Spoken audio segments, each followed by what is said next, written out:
first glance, the juxtaposition of these two readings may seem odd. And in fact, the lectionary offers an alternative to the one from the Song of Songs.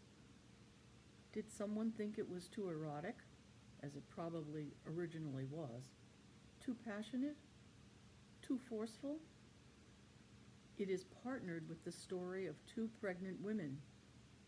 Although the readings of the daily lectionary were not designed to fit together, as the first reading of Sundays fits with the Sunday Gospel, the readings of these last days before Christmas certainly were. So what are we to grasp from the linking of a love poem and the meeting of two pregnant women? The common themes are love, of course, and movement. The lover who, with incredibly beautiful imagery, welcomes the arrival of the beloved, and the older, perhaps elderly woman welcoming the younger who has made a journey to see her.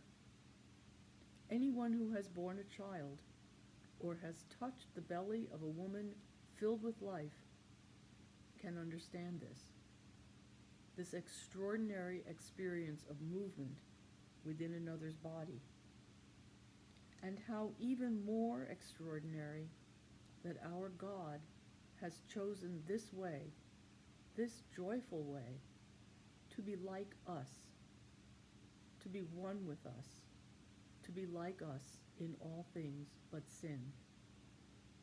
Whatever we think about the historical origins of the infancy narratives in Luke, we know what we believe, that Jesus was born of a woman, that he has called us and continues to call us in love. The images of the first reading are filled with beauty, life, and passionate love. They describe the beloved who comes and about how the eagerly awaited beloved feels about the lover who awaits, about you and me. In God's eyes, we are beautiful, flourishing, fruitful, beloved. Do we see ourselves in God's as God sees us? Do we see God in this way, as the lover who desires us and is always coming, longing to be with us, God's beloved? God moved over the waters. God moved within Mary and Elizabeth and every woman who has ever and is now giving birth. God is calling us now to move in love, to give birth to God's reign of justice and peace. We are all called to this movement in love. Isn't that what we celebrate at Christmas?